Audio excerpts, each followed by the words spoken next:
Halo semuanya, kembali lagi bersama saya, Mem Kurnia Yolanda Hura. Pada kali ini kita akan membahas pembelajaran tentang meneladani Yesus dalam mengampuni. Nah, kita akan membahas tentang makna mengampuni.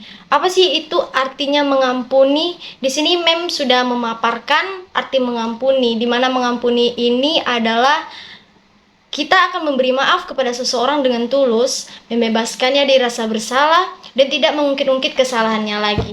Namun, penting untuk kita ingat bahwa mengampuni ini tidak berarti kita melupakan pelajaran dari kesalahan tersebut. Namun, mengampuni ini bertujuan untuk agar kita tetap waspada, sehingga kita tidak akan jatuh dalam situasi yang sama lagi.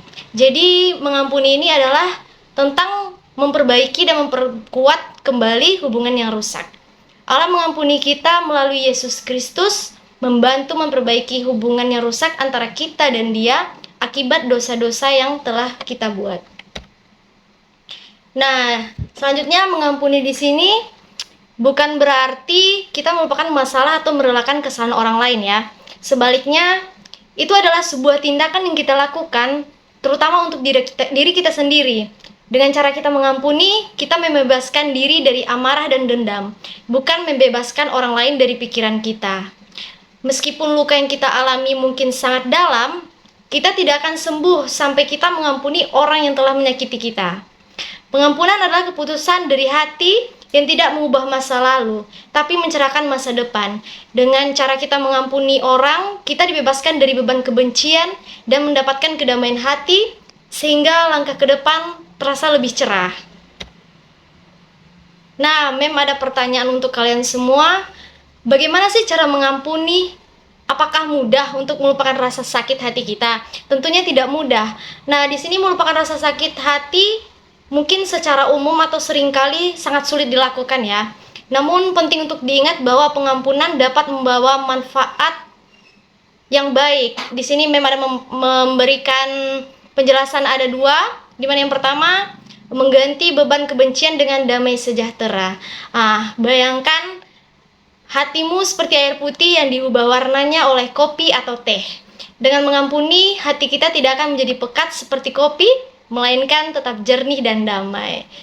Nah, yang kedua, tidak berarti kita bersedia terluka lagi. Seperti tokoh Alkitab yang mungkin kita semua sudah tahu ya, tokoh Alkitab yang bernama Yusuf, di mana dia memastikan bahwa dia tidak akan menjadi korban untuk kedua kalinya. Kita bisa mengampuni tetapi tidak menyerahkan diri kita untuk terluka lagi. Nah, di sini pastinya setiap kita tidak akan mau lagi untuk jatuh ke lubang yang sama atau melakukan kesalahan yang pernah kita lakukan sebelumnya. Nah, di sini kita bisa mempertimbangkan penyebab dari tindakan yang menyakitkan. Kita akan menemukan bahwa rusaknya hubungan bisa disebabkan oleh kedua belah pihak.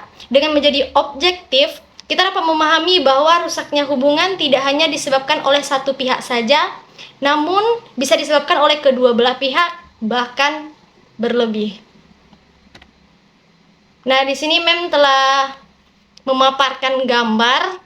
Nah, kalian bisa perhatikan dari gambar yang pertama, gambar yang kedua, dan gambar yang ketiga. Di sini kita bisa lihat gambar yang pertama itu seorang anak yang memarahi ibunya, dan yang gambar kedua seorang kakak ya, seorang kakak yang memarahi adiknya. Nah, yang gambar ketiga ini kita bisa lihat sepertinya dia itu mengalami rasa bersalah. Nah, siapa dari kalian yang bisa menjelaskan atau menceritakan secara detail gambar yang telah memaparkan ini? Nah, selanjutnya kita melanjutkan materi yang kedua, yaitu tentang meneladani Yesus. Dalam tradisi perjanjian lama, umat Israel mempersembahkan korban persembahan sebagai penghapus dosa, biasanya berupa domba jantan tanpa cacat. Allah menuntut persembahan binatang untuk memperoleh pengampunan dosa. Di situ kita bisa lihat, kalian bisa buka di ayat Alkitab Imamat pasal 4 ayat 35 dan seterusnya. Persembahan menjadi tema penting seperti ketika Allah memerintahkan Abraham untuk mempersembahkan Ishak, namun Allah menyediakan domba jantan sebagai penggantinya. Nah, di sini juga ada ayat Alkitab yang bisa kalian lihat di ayat Alkitab Kejadian pasal 22 ayat 10 sampai 13. Nah, dalam perjanjian baru Yesus disebut sebagai anak domba Allah, yang dimana Yesus di sini menghapus dosa dunia melalui pengorbanan hidupnya.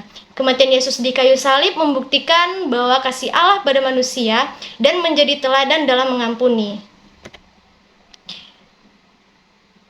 Selanjutnya, setelah materi yang Mem telah jelaskan, Mem akan memberikan tugas kepada kalian, di mana di sini ada tugas yang pertama itu tugas materi tentang mengampuni. Di sini ada 3 pertanyaan yang akan kalian kerjakan, di mana yang pertama, bagaimana menurut kalian apa arti mengampuni? Dan yang kedua, mengapa manusia itu membutuhkan pengampunan Allah?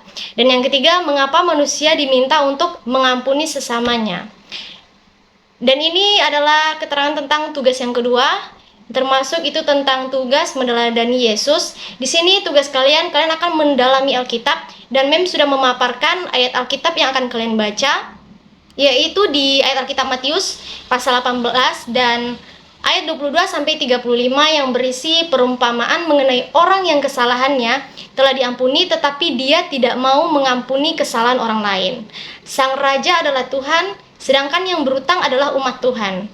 Simpulan perumpamaan ini terdapat pada ayat yang ke-35.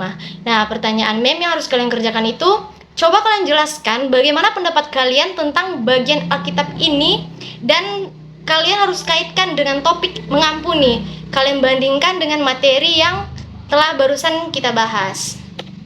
Oke, itulah materi yang telah membawakan yang bisa kalian pelajari. Mem harap tugas kalian itu bisa kalian kumpulkan dengan tepat waktu. Mem akan mengirimkan kepada kalian link Google Classroom. Di situ kalian bisa mengumpulkan dalam bentuk file atau dalam bentuk tulisan seperti ya peraturan tugas sebelumnya. Nah, oke, Mem akan pamit. Terima kasih.